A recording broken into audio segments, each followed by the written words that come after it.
관련된 이야기에 대해서 좀 해드리겠습니다. 삶을 살아가다 보면 우리가 원하든 원치 않든 우리에게 다가오는 유해 물질들이 되게 많습니다. 피할 수 있는 게 아니죠. 유해 물질들의 대부분은 우리가 피한다고 해서 피해지지 않습니다. 그 중에 하나가 전자파일 수 있고요. 또 하나는 나쁜 음식, 또 하나는 나쁜 물, 또 대기 중에 나쁜 공기, 미세먼지 이런 것들, 그리고 합성 어떤 세제들이나 본드라든지 또 화학 물질들, 또 나아가서 중금속 이런 것들이 있어요. 보통 중금속의 문제는 크게 두 가지의 문제를 야기시킵니다. 첫 번째 환경의 문제, 두 번째 건강의 문제. 생태계를 파괴시키기도 하지만 우리 몸에 건강에 악영향을 끼칠 수 있는데요. 이런 오염된 땅에서 재배된 식재료, 화장품, 세제, 염색약, 미세먼지, 황사, 페인트, 담배, 알루미늄 캔 이런 것들에 정말 많이 들어 있습니다. 알루미늄 캔을 자주 사용하는 것도 마찬가지고, 우리가 음식을 먹는데 오염된 땅에서 재배된 식물들 있죠. 오염된 땅에서 재배된 쌀이라든지 아니면 채소라든지 과일이라든지 이런 나무들에 들어있는 경우도 있습니다. 그리고 여러분들이 즐겨 사용하는 화장품 속에도 되게 많이 들어있고요. 염색약에도 정말 많이 들어있습니다. 그리고 파마할 때 파마약이라든지 우리가 알게 모르게 마셔지는 것 중에 하나는 미세먼지나 황사들. 공기 중에 대기 중에 정말 많을 수 있어요. 그리고 페인트나 이런 것들. 얘네가 문제가 뭐냐면 보통 독소들은 우리 몸에 들어와서 배출되는 시간이 있는데 다른 애들보다 아주 오랫동안 머무는 게 중금속이에요. 그리고 한번 들어오면 체내 여러 물질과 결합을 해버려요. 알루미늄도 마찬가지고 카드뮴도 납도 수은도 이런 얘네들이 이렇게 들어와서 결합을 합니다. 어떤 물질들과 결합을 해요. 그러면 잘 분해되지 않는 유기복합체를 형성하기 때문에 쉽게 빠져나가지 않아요. 어떤 것들은 뭐 5년, 10년, 특히 그나마 좀 빨리 빠져나가는 것이 곡식에 많이 들어있는 비소들. 그나마 비소가 좀 빨리 빠져나가요. 그런데 나머지 뭐 수은, 납 뭐 이런 것들은 오랫동안 빠져나가지 않습니다. 그래서 우리가 이제 보통 물을 마실 때 중금속을 두려워해서 중금속을 거르는 정수기를 사용하기도 해왔었죠. 그죠? 이 중금속들이 우리 몸속에 특히 신장이라든지 간이라든지 폐라든지 주요 기능들을 망가뜨립니다. 뇌에서는 아밀로이드가 쌓이기도 하지만 중금속이 혹은 또 알루미늄에 의해서 치매가 오기도 해요. 어떤 경우는 건강생활은 잘했는데도 불구하고 뇌에 쌓인 알루미늄이 많아지자 치매가 오는 경우, 알츠하이머가 온 경우도 굉장히 많았습니다. 특히 장기에 쌓여서 건강에 악영향을 끼칠 때 우리는 내가 유전적으로 나쁘지 않았는데 왜 간이 망가졌지? 신장이 망가졌지? 폐가 망가졌지? 하는 경우도 있지만, 자, 어떤 경우는 중금속 때문에 그럴 확률들이 굉장히 많습니다. 주변에 보면 이유 없이 몸이 나빠지는 분들, 그런 분들 중에 한 부류들은 중금속의 문제가 아닐까라고 생각이 듭니다. 근데 이게요, 점점 심해지고 있는 게 뭐냐면 오염된 땅이 많아지고 있어요. 전 세계적으로 산성비도 내리지만 오염된 땅이 많아지고 있어요. 그러다 보니까 우리가 먹는 먹거리에서도 사실은 안전하지 않다는 거 기억하시면 좋을 것 같습니다. 근데 전 세계적으로 선진화되면서 뭔가 이 환경 규제를 강화시키고 있죠. 환경 규제를 강화시키고 있어서 중금속 배출 기준과 처리 기준이 엄격하게 적용되고 있긴 해요. 하지만 피할 수는 없습니다. 그리고 이게 이제 평생에 걸쳐서 우리 몸속에 쌓이는 것들의 양이 적지 않다 보니까 이것을 배출시킬 수 있는 방법을 좀 찾아야 되는데, 어떤 방식으로 배출시킬 수 있을까? 뭐 여러 가지가 있습니다. 그래서 배출시킬 수 있는 방법 중에 하나는 땀을 흘리는 거예요. 그러니까 중금속을 우리 몸에서 배출시키기 위해서 가장 중요한 것 중에 하나가 땀을 흘리는 겁니다. 땀을 내가 얼마나 흘리냐도 중요해요. 사실은 매일 조금이라도 땀 흘리는 것도 굉장히 중요합니다. 그리고 숟가루를 잘 사용하는 거죠. 해독제를 사용하는 거예요. 숟가루나 소금 이런 것들, 해독제인 숟가루, 소금 이런 것들을 사용하다 보면 우리 몸에서 배출 기능들이 활성화되기 시작해요. 그러면 뭔가를 배출할 때 중금속도 같이 배출할 확률이 높아집니다. 그리고 특별히 중금속이 우려가 되거나 걱정이 되시는 분들은 저는 디톡스를 한 번씩 하는 것도 추천드립니다. 직접적으로 그것이 빠져나오든 빠져나오지 않든 디톡스의 기능 자체가 뭐냐면 우리 몸의 해독 기관들 있죠. 간이나 피부나 신장이나 대장이나 이런 기관들이 활성화될 수 있도록 만들어주는 거예요. 그럼 얘네들이 활성화되기 시작하면 일부 중금속들이 해결될 수도 있습니다. 근데 우리가 이런 것들은 매일 할 수가 없잖아요. 그죠? 매일 굶을 수도 없고 그러다 보니까 중금속에 특화된 음식들이 무엇이 있을까를 찾아본 적이 있었어요. 찾아봤더니 그게 몇 가지가 있습니다. 중금속에 특화된 음식들 몇 가지, 식품들 몇 가지를 말씀드릴 텐데 첫 번째는 해조류입니다. 해조류는 보통 바다풀이죠. 바다풀. 알긴산이 충분해요. 여러 식이섬유들이 들어있기 때문에 끈끈한 섬유질들, 미역을 불렸다 드셔보면 미끈미끈하죠. 그렇죠? 거의 대부분 해초류들을 말린 것을 불려볼 때 그것을 이제 입에 넣으면 되게 미끌거려요. 그 미끌거리는 부분들이 대부분 알긴산의 섬유 중에 하나인데요. 이게 이제 대표적으로 미역과 다시마 정말 많습니다. 그리고 톳에도 많아요. 톳. 혹시 톳 들어보셨어요? 톳 그 동글동글하게 이렇게 있는 긴 풀들 있죠. 그리고 김에도 많습니다. 특히 파래에도 굉장히 많고요. 이런 해조류에 들어있는 알긴산이라는 섬유질이 우리 몸속에 유입된 다이옥신까지도 해결이 돼요. 다이옥신, 카드뮴, 납 이런 물질들을 흡착해 배설하는 아주 특수한 기능들이 있습니다. 그래서 해조류는 자주 드시면 좋을 것 같아요. 해조류를 가지고 육수를 만드시는 것도 괜찮고 김이나 다시마, 미역 이런 것들을 뭐 자주 드시면 좋을 것 같습니다. 그러면 나도 모르게 그런 중금속들을 배출할 수 있는 능력이 있기 때문에 굉장히 좋고요. 두 번째는 현미입니다. 이 현미의 쌀겨와 배아는 리놀산이 풍부해요. 리놀산. 많이 들어보셨을 거예요. 보통 필수 지방산들이 있고요. 그다음 불필수 지방산이 있어요. 필수 지방산은 대부분 불포화 지방산들. 어떻게 보면 기름이 엉겨붙지 않는 것들, 그런 지방 속에 지방산이 있어요. 그런 산의 어떤 부분 중에 하나가 리놀산, 리놀레산, 아마시에 있는 오메가3 지방산 이런 것들. 이런 그 풍부한 지방들이 우리 몸에 중금속을 해독을 하는데 특히 이 동맥경화와 노화 방지에 효과가 있다라고 알려져 있어요. 현미를 꾸준히 먹게 되면 동맥경화를 예방할 수 있다. 40대, 50대, 특히 50대 이상이 되면서 우리가 걱정해야 될 것이 혈관 건강이에요. 그죠? 혈관이 두꺼워지기 시작하고 뻣뻣해지기 시작해요. 그때 우리가 주의해야 될 것 중에 하나가 좋은 음식과 나쁜 음식을 가려 드셔야 돼요. 나쁜 음식을 계속 먹다 보면 그 혈관이 더 나빠질 수밖에 없습니다. 그래서 현미는 동맥경화를 예방할 수도 있지만 중금속 해독에 좋은 피치산이라는 물질이 들어있어요.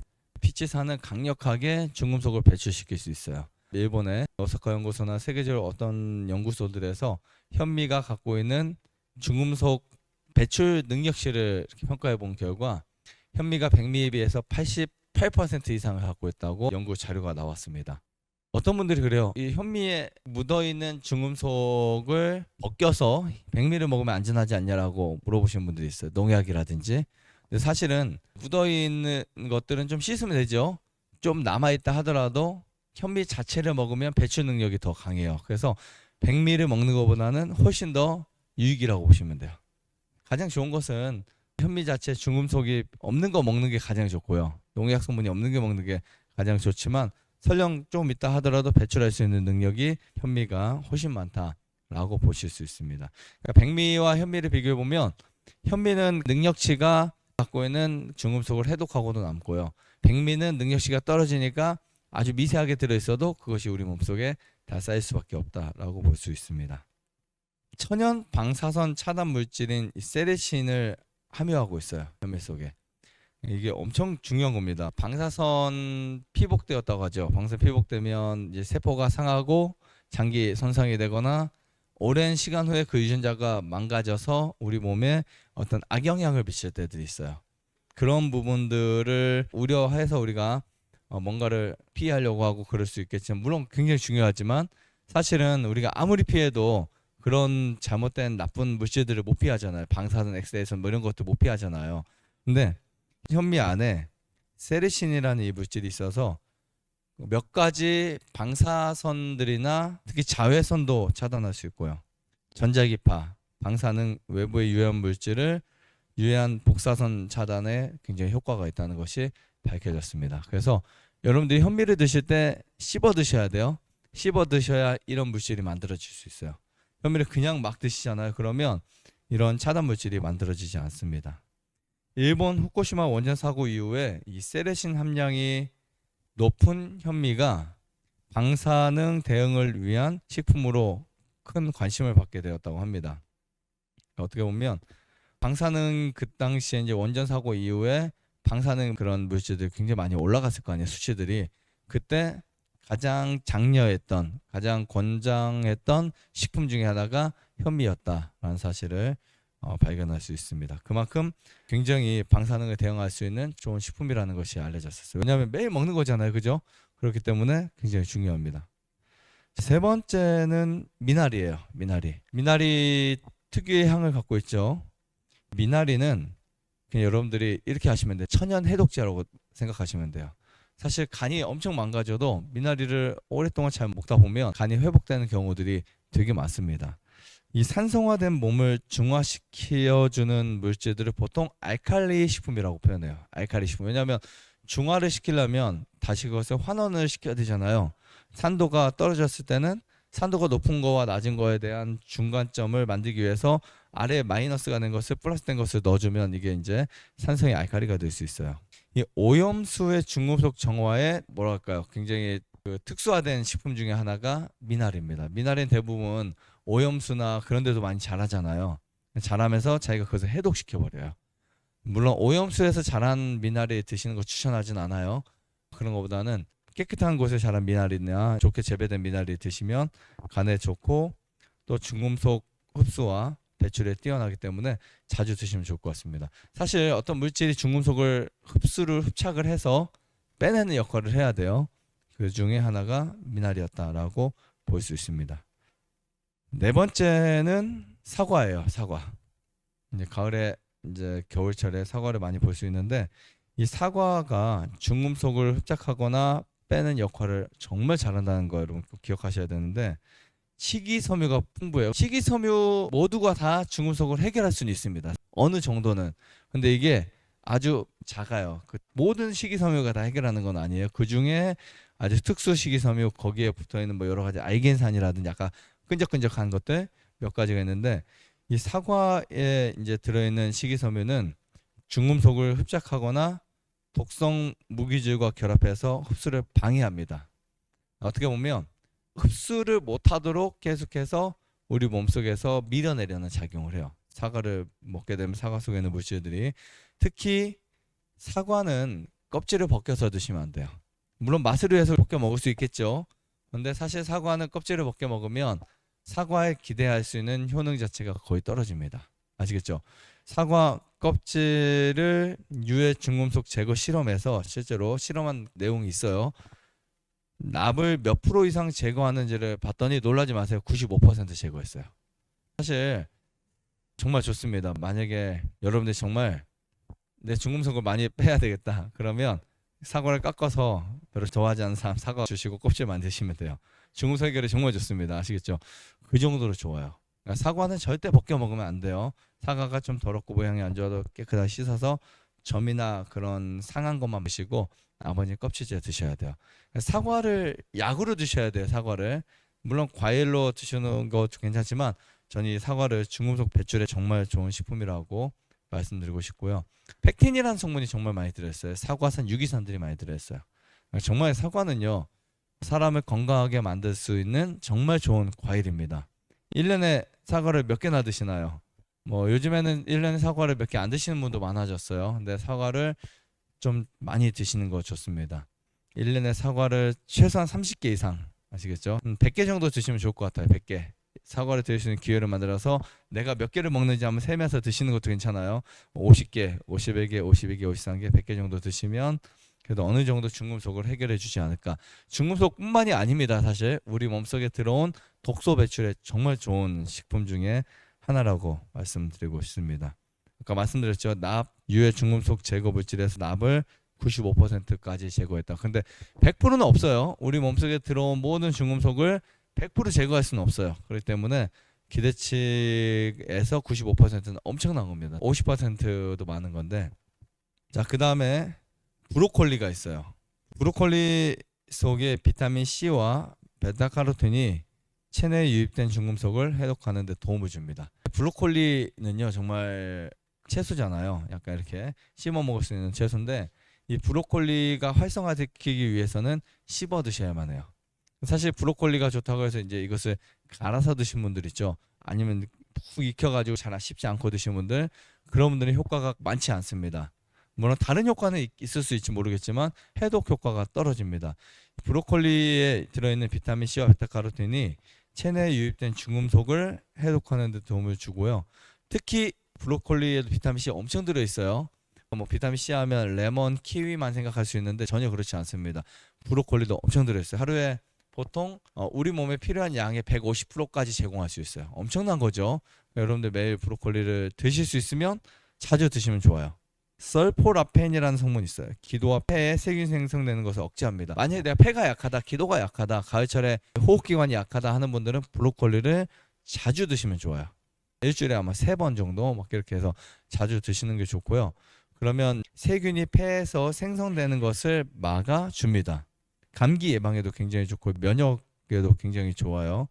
브로콜리에 들어있는 이 물질들은요 반드시 조건을 충족시켜야 될 것 중에 하나가 있어요. 뭐냐면 씹어 먹어야 된다는 거.